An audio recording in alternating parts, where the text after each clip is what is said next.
कभी कभी सोचती हूँ हम इतने सारे नामों से क्यों बंधे हैं। धर्म, परंपरा, समाज, परिवार, क्या ये सब हमारे भीतर की आज़ादी को रोक नहीं लेते। बुद्ध कहते थे, जो तुमसे कहा गया है उस पर मत चलो, खुद देखो, खुद जानो। पर हम देखने से डरते हैं, क्योंकि देखने का मतलब है उन सब झूठों को खो देना जिनके सहारे हमने खुद को ढांप रखा है। ओशो कहते थे, प्रेम में रहो, धर्म में नहीं। तो क्या धर्म प्रेम के खिलाफ है? अगर प्रेम ही भगवान है तो फिर पूजा किसकी करनी है? मंदिर क्या है अपने भीतर की? कबीर ने कहा था, मोको कहाँ ढूंढूं रे बंदे, मैं तो तेरे पास में। पर हमें किसी पास वाले भगवान से ज्यादा किसी दूर बैठी देवी देवता पर भरोसा क्यों है? क्या इसलिए कि पास के भगवान को देखने के लिए आंखें चाहिए और दूर वाले के लिए बस कल्पना? कभी लगता है शंकराचार्य ने जब कहा था कि सब ब्रह्म है, तो क्या वो यही कहना चाहते थे कि मैं और तुम अलग नहीं, एक ही है? तो फिर हम इतने अलग अलग क्यों बन गए? हम एक दूसरे का धर्म क्यों पूछते हैं, नाम क्यों पूछते हैं, जात क्यों पूछते हैं? क्या जीवन को बांट देते हैं? हम सच में उसे समझ पा रहे हैं या और उलझा रहे हैं? मंटो ने लिखा था, अगर तुम मुझ में गंदगी देखते हो तो तुम्हें अपनी नज़रों की सफाई की ज़रूरत है। कभी लगता है सच यही तो है ना, हम हर किसी को जज करते हैं पर खुद से कभी नहीं पूछते कि हम जज करने की ये आदत कहाँ से आई। विवेकानंद ने कहा था, उठो जागो और तब तक मत रुको जब तक लक्ष्य न मिल जाए। लेकिन अगर लक्ष्य की तय किसी और ने किया हो तो? अगर मैं वो नहीं बनना चाहती जो समाज चाहता है, अगर मुझे अपनी राह खुद बनानी है, क्या वो भी बगावत कहलाएगी? कृष्णमूर्ति कहते थे, जहाँ तुलना है वहाँ प्रेम नहीं।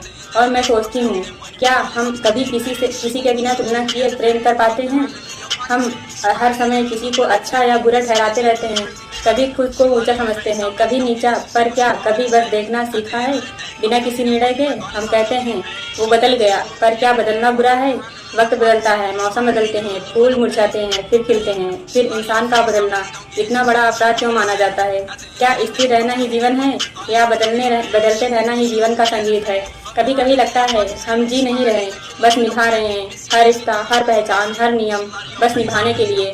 पर जीने का मतलब निभाना तो नहीं होता, जीने का मतलब महसूस करना होता है। जैसे फूल अपनी खुशबू को नहीं रोकता क्योंकि कोई उसे तोड़ सकता है, वो बस खिलता है क्योंकि उसका स्वभाव ही खिलना है।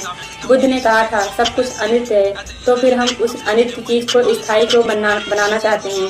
इसे जीवन कहते हैं। हम प्रेम को पकड़ लेना चाहते हैं, खुशियों को रोक लेना चाहते हैं, लोगों को अपना बना लेना चाहते हैं। पर क्या यही पकड़ना हमारे दुख की जड़ नहीं है? कभी सोचो, अगर प्रेम पकड़ में आ जाए तो क्या वो प्रेम रहेगा? अगर भगवान किसी मूर्ति में समा जाए तो क्या वो भगवान रहेगा? अगर सच किसी किताब में बन जाए तो क्या वो सच रहेगा? शायद सच वही है जो बहता रहता है, जो ठहरता नहीं, जो सीमित नहीं होता। जैसे हवा, जैसे नदी, जैसे चेतना। कभी लगता है हमारे सारे धर्म, सारे ग्रंथ सिर्फ इशारा थे दिशा दिखाने के लिए, पर हमने दिशा को ही मंजिल समझ लिया।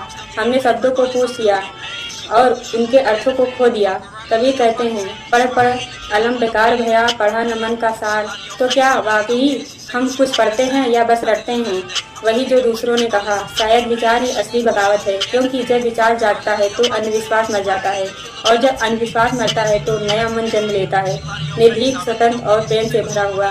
कभी कभी रात में सोचती हूँ, अगर कल सुबह मेरी आखिरी सुबह हो तो क्या मैं कृतज्ञ रहूँगी?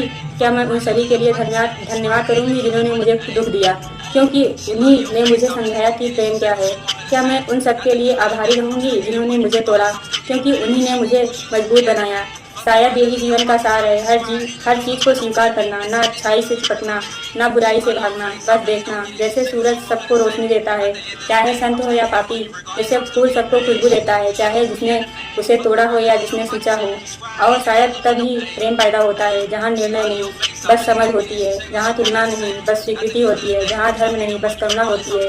कभी लगता है अगर हम सब थोड़ी देर को अपना सही छोड़ दें तो शायद हम पहली बार सच को खुद देख पाएंगे। लाइक करिए, शेयर करिए, कमेंट करिए, इसमें हजान के साथ।